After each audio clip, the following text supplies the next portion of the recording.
Welcome to the Jill on Money Show. It's Thursday, April 10th. Yes, I still have a little froggy voice. I'm so sorry about that. If you've got a financial question, ignore my voice. Just go to the website, jillonmoney.com, click the Contact Us button, write us a note, and if you'd like to join us live, check the box and Mark will do everything else. Don't forget to bookmark the website. All of our content lives there. I'm not going through the whole mess of that stuff. It's all there. And today, let's go immediately to listener Julie, who joins us from Seattle. Hi, Julie. What's going on? Hi, Jill. Thanks for talking with me. Sure. What's up? This week, we are listing a house that we own, and we'll be moving into another house that we own. We have a mortgage on the house that we're moving into. And our question is whether or not we should pay off that mortgage once we sell our house, or we should use that money and invest it in the market. Okay. Let's do some numbers. First of all, Julie, how old are you? I'm 58. Okay. And you're married, single?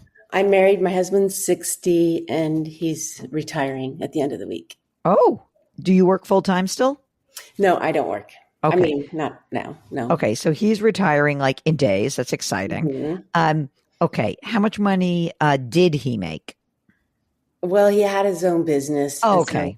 And then we sold it. And then this is the end of the 3 years that he has to work. Okay. I got it. Okay, great. So let's do a few little pieces of business before we get to the house transaction. That might inform what we should do on the house transaction. So first and foremost, will you guys still be getting any sort of income, whether it's passive or income from some pension? Is there any income coming in as of, a few days from now? We have a short-term rental on our new property that I'll rent out.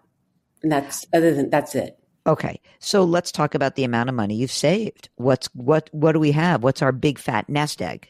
Well, in all of our investments accounts combined, like $9.4 million. Oh my God. Does that include retirement accounts or just investment Retirements and investments. So everything together piled up, nine and change. Very good. Okay, great. Is the game plan to live off of that money and live your best life and enjoy retirement? Yes. I love that. It's a great plan. Do me a favor. Just break it down for me. I just need to know what portion of the 9.4 is money that is in a retirement account that's not yet been taxed, a traditional retirement account. We have about 1.1 in inherited IRAs that we have to withdraw in the next 5 years. And then another 1.5 traditional IRAs. Okay. So, but we know with that inherited IRA, we've got a 5-year clock that's starting to tick, right? Yes. Yep. Okay. Got it. And this is traditional is 1.5. Okay. Great. That's amazing. And then any Roth, have you done any conversions? Yeah, we have a Roth that's like $250,000. Okay. And then the rest is all in just investment accounts that are taxable accounts. Yes? Yes. A small health savings account. It's a little bit. So the house that you are listing, what will be your guesstimate of like the net proceeds? Let's say 1.7. Okay. And the new home that you have purchased, what is the value of it? And then we'll talk about the mortgage. What's the value of the new home? Well, we don't know. Like we've been investing over the last year in a renovation, so we don't know how much it'll be worth when that's done.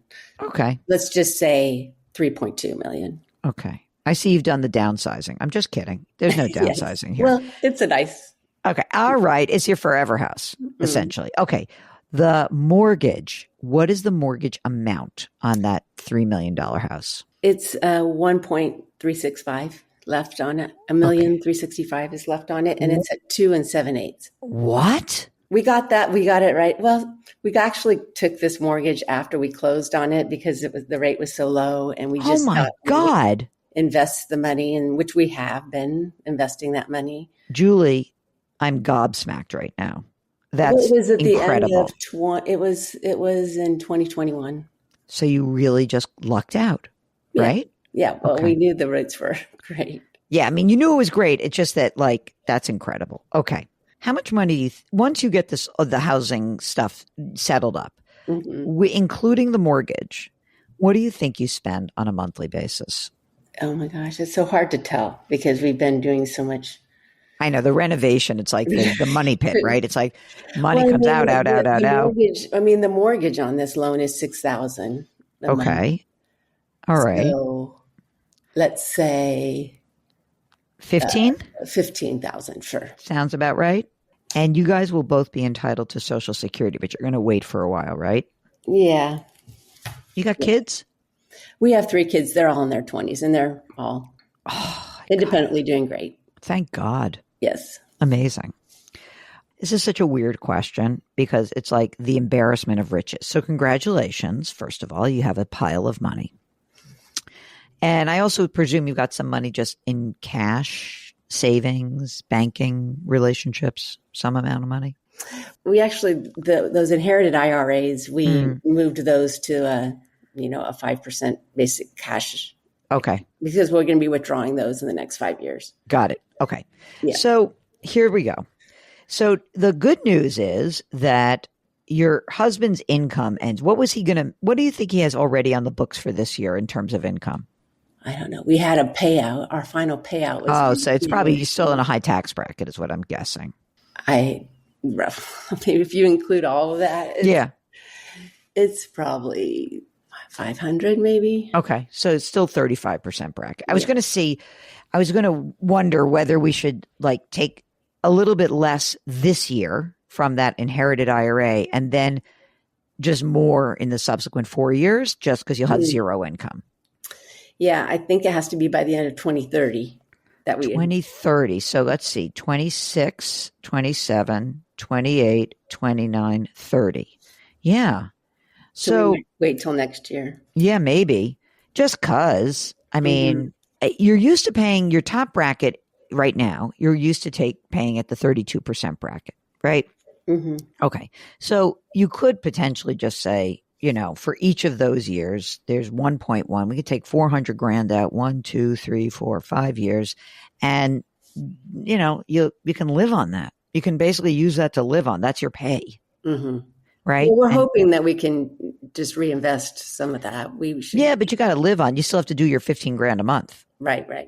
So you might as well just in my mind, I have a very simple way of thinking about this because I know it's just, it really doesn't matter. It's all the same money. Right. Mm-hmm. But I just sort of think, income, I spend that. That's fine.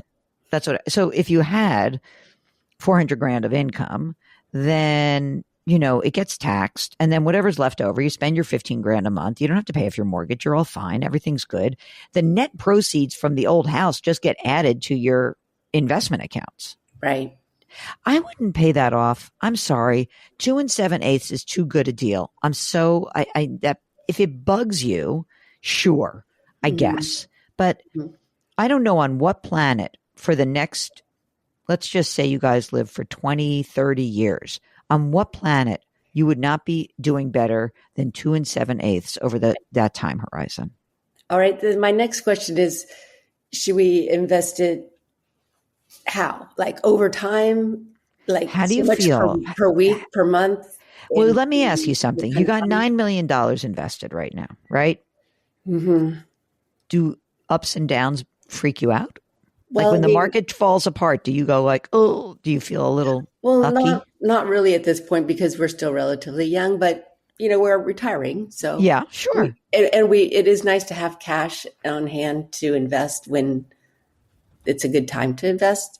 Okay. Well, look, you don't have to do it all at once. I mean, if you wanted to, it would not be like the worst thing in the world. But if you don't want to, you can say, well, just dollar cost average. And, maybe we'll say, 300 grand every quarter or something, if you feel like you want to do that.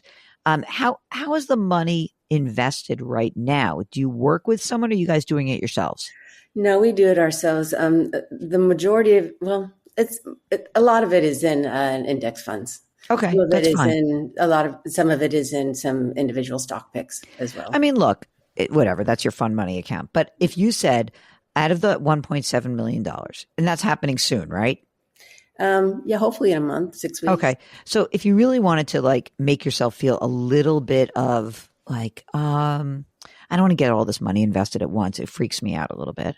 You could sort of do two things. You could say, well, maybe I'd like to get that money invested over the next 6 or 9 months. You can take the same amount of money every month and put it into your index funds. Alternatively, you could say, for all that time, we're taking money out of the inherited IRA.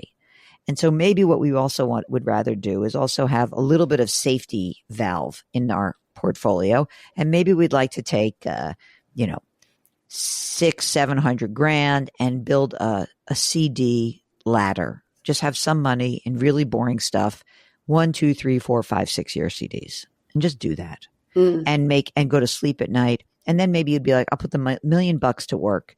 And that you have plenty of money. You're not going to spend your money. You're all, you're in fantastic shape. But now what we're just trying to do is manage your emotions around the money you have. Right. And so if it makes you feel a little bit better that like, hey, every time we are pulling money out of the inherited IRA, we'd like to know that there's like a corresponding similar amount of money that is locked up in a nice boring CD for the next 5 or 6 years. That's fine. Okay. That is called peace of mind. Have a good night's sleep. But I do think like the $1 million, the bulk of that, I think it should get invested. And I think you should have some game plan to get it invested. I do not, if you said, I can't sleep at night knowing I have a $1.365 million mortgage, even if I don't care what the rate is, if you tell me that, then you can pay it off. It's not going to matter to you. It's like, it's just a shame though. No, and I guess we can revisit that in 10 years or exactly right. You can always pay it down. There's never a problem. You have plenty of money. You got the money going. Now you are going to tell me you've got a beautiful estate plan created, right? We do, but we're revising it right now. So that's good. The next thing. That's one of the first things on the list. Good. All right. So I think to answer your question, no, don't pay off the mortgage. Yes, get your net proceeds to work. Maybe take some portion of those net proceeds and build a little CD or a bond ladder. You can do that very easily.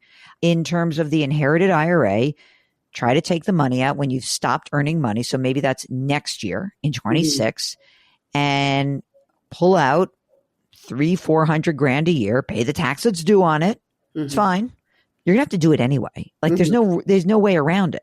It's just nice that you'll be able to do it before you have any earned income or any Social Security. So get the money out of there. Right. It's an amazing plan. I think you're in great shape. Are you excited for this? Yes, very excited. Excited to move into our newly remodeled house. I know. I'm excited to visit you there. Yes. It's great. Well, I hope you have room for me in March. Yes, come All right. We're coming out. I want to do the Pacific Northwest. I have a big trip that I have in mind. I know. Beautiful. I want to do that. What's your favorite time of year there? I love the fall. It's my favorite. Yes. That's great. I have some friends who live outside of Portland in Vancouver, Washington. And so I owe them a visit. So I'm going to have to go do that. Whitefish, that whole area. All right. So cool. All right, Julie, I thank you so much. And we are delighted that you are able to retire with all that money. Congratulations. For those of you listening, no, you do not need to be the $9 million woman like Julie. You can do anything you want with a much lower amount of money, and we'd be there to help you out along the way. So just go to JillOnMoney.com, click the Contact Us button, write us a note, let us know if you'd like to come on the air live. Don't forget to sign up for the free weekly newsletter and check out all that great content that lives on our website. You can subscribe to us on the Odyssey app or wherever you find your favorite podcast. Try to lift someone up, change your work, change your wealth, change your life. Thanks for listening, and we'll talk to you tomorrow.